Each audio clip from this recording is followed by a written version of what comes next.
अस्सलामु अलैकुम वरहमतुल्लाह। आप सुन रहे हैं AMD किट इंग्लिश का दूसरा पॉडकास्ट, जी हाँ, एपिसोड नंबर 2। और आज हम बात करेंगे एक ऐसे राज की जो आपके वोकैबुलरी क्वेश्चंस को सिर्फ चंद सेकंड्स में सॉल्व कर सकता है। जी हाँ, आज का हमारा मौजू है बैकग्राउंड और प्रायर नॉलेज। वाह अलैकुम अस्सलाम। मैं हूँ आयशा, और अगर आपको प्रायर नॉलेज सुनकर कुछ अजीब सा लगा हो तो बिल्कुल भी घबराने की ज़रूरत नहीं। आज के इस पॉडकास्ट में हम इस कॉन्सेप्ट को इतना आसान बना देंगे कि आप अगले वोकैबुलरी क्वेश्चन में फ़ौरन अप्लाई कर सकेंगे। तो चलिए शुरू करते हैं बगैर किसी ताखीर के। सबसे पहले सवाल यह है कि बैकग्राउंड और प्रायर नॉलेज होता क्या है? बहुत आसान अल्फाज में, जब आप कोई नया जुमला पढ़ते हैं और उसमें कोई नया या अनफेमिलियर लफ्ज़ आता है तो आप अपने दिमाग में मौजूद पहले से जमा मालूमात नॉलेज का इस्तेमाल करके अंदाज़ा लगाते हैं कि इस लफ्ज़ का मतलब क्या हो सकता है। बिल्कुल, यानी आप जो कुछ पहले से जानते हैं वो आपको मदद देता है कि नया लफ्ज या जुमला समझा जा सके। इसी को कहते हैं using prior knowledge to comprehend meaning. मिसाल के तौर पर, अगर जुमला हो the firefighter wore a flame resistant suit, अगर आपको फ्लेम रेजिस्टेंट का मतलब नहीं पता तो बस इतना याद रखें कि फायर फाइटर्स आग से लड़ते हैं तो उनके कपड़े यकीनन आग से महफूज होते होंगे। यानी हमने सिर्फ फायर फाइटर से बैकग्राउंड नॉलेज निकाली और उससे नए लफ्ज का मतलब अंदाजा लगा लिया। क्यों जरूरी है ये स्किल? AMD किट में वक्त बहुत कम होता है और हर लफ्ज़ के लिए लुगत खोलना मुमकिन नहीं होता। तो अगर आपको बैकग्राउंड नॉलेज का इस्तेमाल आता हो तो आप अनफेमिलियर वर्ड्स को भी समझ सकते हैं। बिल्कुल सही। इसीलिए तो ये टॉपिक इंग्लिश के बेंचमार्क्स में शामिल किया गया है, जैसा कि हमारी पहली तस्वीर में लिखा है 1.2 बैकग्राउंड और प्रायर नॉलेज। अब बात करते हैं चंद आम एग्जाम्पल्स की। Example 1.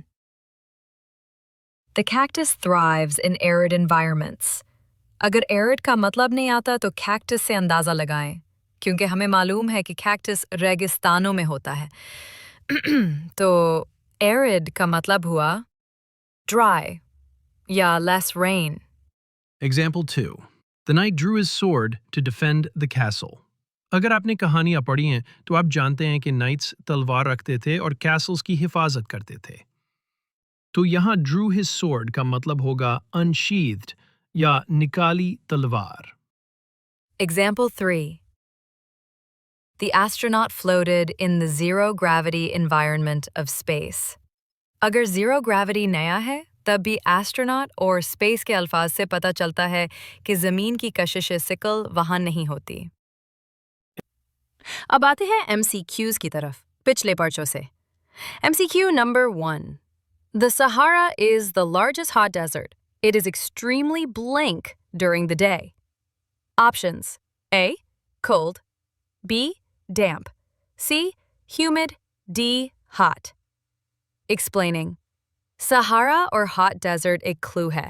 Prior knowledge बताती है कि सहरा में दिन में शदीद गर्मी होती है। सही जवाब D. Hot. MCQ number 2. The librarian told the children to be quiet because they were in a blank. Options: A. Park, B. Library, C. Playground, D. Stadium. Quiet और librarian दोनों clues है और background knowledge कहता है कि library में खामोशी ज़रूरी होती है। सही जवाब B. Library. MCQ number 3. The farmer planted crops in the fertile soil after the rainy season. Saval. What does fertile most likely mean? Options: A. Hard, B. Rich for growing, C. Full of rocks, D. Dry. Explaining. Farmer और crop से हमें पता है कि ज़मीन ऐसी होनी चाहिए जिसमें फसल आगे। तो fertile का मतलब हुआ rich for growing. सही जवाब B. MCQ number 4. Due to prolonged exposure to UV rays, the skin becomes blank. A. Brittle, B. Tanned, C. Pale, D. Frigid. Explaining. UV rays और skin के साथ prior knowledge बताती है कि UV शुआएं जल्द को स्याह करती है। सही जवाब B. Tanned. MCQ number 5. During monsoon, the fields remain blank and perfect for rice cultivation. A. Arid, B. Flooded. C. Fertile. D. Barren.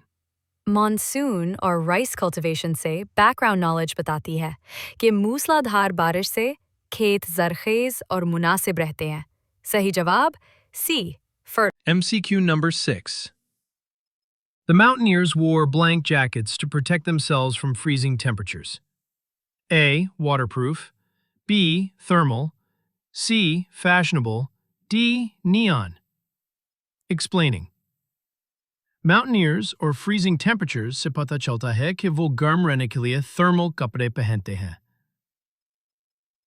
सही जवाब B. Thermal. MCQ number 7. The lawyer prepared a blank argument to defend his client. A. Weak. B. Flimsy. C. Persuasive. D. Useless. Explaining.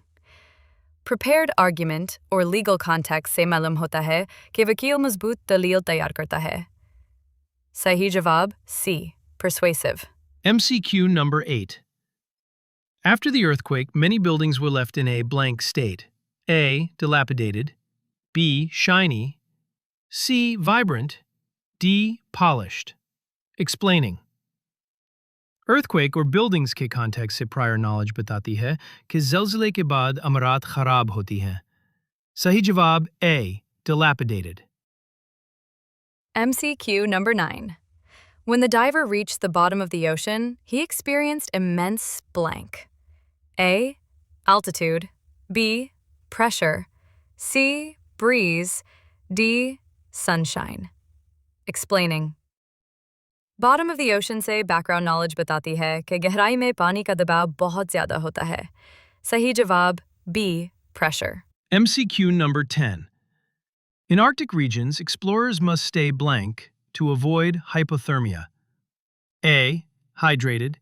B. Thirsty. C. Dehydrated. D. Warm. Explaining. Arctic regions or hypothermia से prior knowledge बताती है कि सर्द इलाकों में गर्म रहना जरूरी है। सही जवाब D. Warm. तो सुनने वालों, हमने सीखा कि background or prior knowledge दरअसल हमारी अपनी मालूमात को इस्तेमाल करने का फन है ताकि हम नए अल्फाज और जुमलों को बेहतर तौर पर समझ सके। ये महारत ना सिर्फ MD कैट में मदद देगी बल्कि पूरी जिंदगी जब भी आप कुछ नया पढ़ेंगे या सीखेंगे। हमारी दरख्वास्त है कि आप रोज़मर्रा की ज़िंदगी में भी ये आदत डालें। किसी भी लफ्ज़ या जुमले को पहले सोचकर, कॉन्टेक्स्ट और प्रायर नॉलेज से समझने की कोशिश करें। अगली किस्त में हम बात करेंगे मॉर्फोलॉजी, सिंटैक्स एंड फोनिक्स पर, जो कि वोकैबुलरी समझने का एक ज़बरदस्त अगला कदम है। तब तक के लिए सुनते रहिए, सीखते रहिए और याद रखें, समझ कर पढ़ने वाला कभी पीछे नहीं रहता। और करम हमारे चैनल को सब्सक्राइब करना, वीडियो को लाइक करना ना भूलें और साथ ही बेल आइकन भी जरूर दबाएं ताकि हमारी आने वाली किसी भी किस्त से आप महरूम ना रहें।